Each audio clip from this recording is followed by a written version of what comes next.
So, on my previous idea about having a little device, and I sort of draw it, but I'll put the videos previously that kind of looks like a cylinder to capture wind energy, rain energy, and thermal energy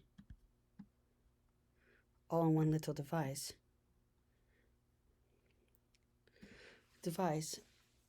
I thought about a couple ways to make it even better.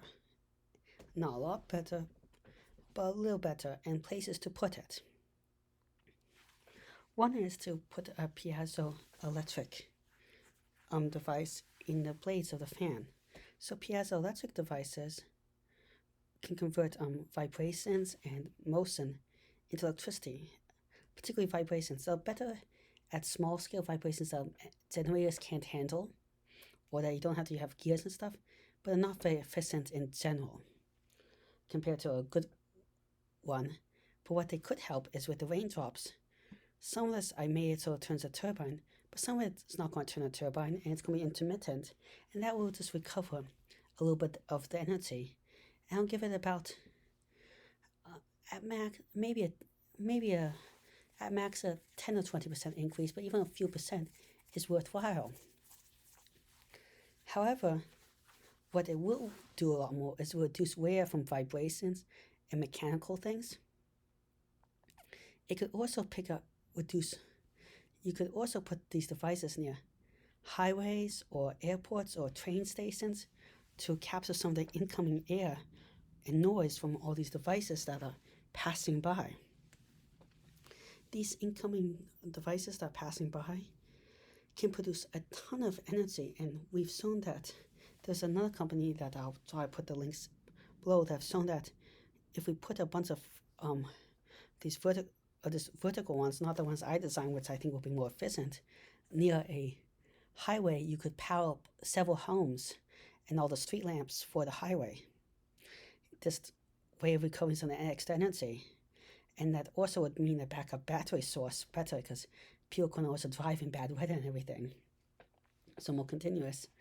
And that's when you want more power.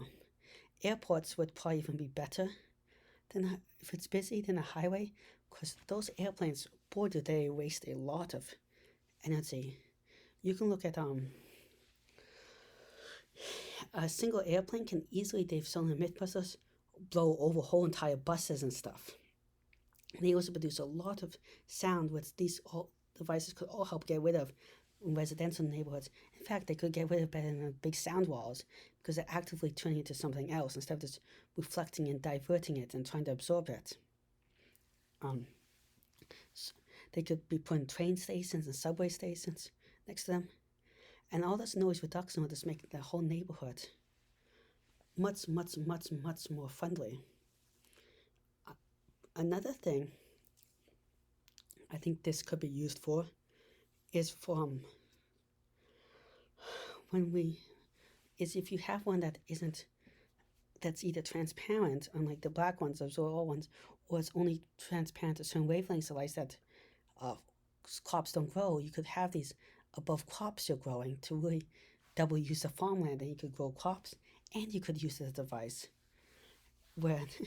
And because the rain is coming down at a slow pace and not as hard, it would reduce soil erosion in these areas, and will make the water move more slowly when it hits the ground, giving it more time to be absorbed by the ground, reducing water needs.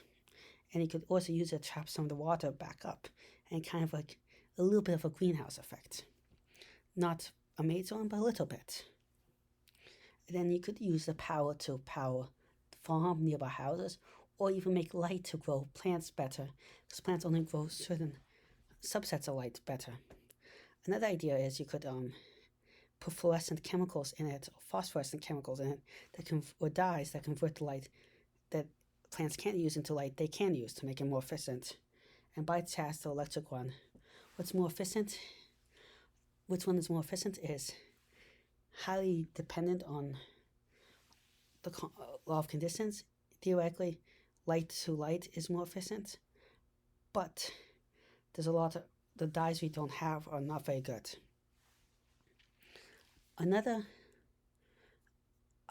but I want to also quickly go over how this all piazza thing would work, because I briefly stated it. But here is a better diagram. This is from Wikipedia on the piezoelectric effect. Is you see the cell is when it's not stressed. This is when it's stressed and being pulled. But it can also be compressed and stuff will change too. Or vibrated. Or in other ways, or sheared or something. And you have all these charges. So all this red has negative charge and everything else has positive charge.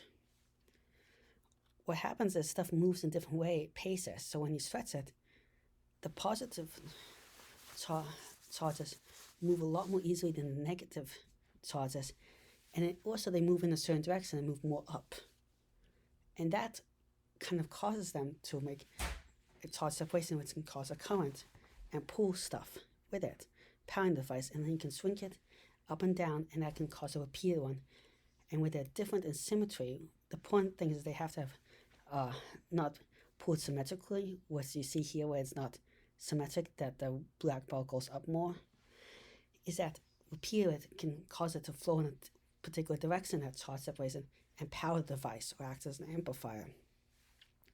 Well, thank you very much for listening. Please like and subscribe. I'm trying to reach 1,000 subscribers in a year and 4,000 watch hours, which is really hard, but I think I can do it with your help. Also, share it, promote it, and if you have any ideas for future videos, comments, suggestions, leave them in the comment section below. Thank you very much. Goodbye.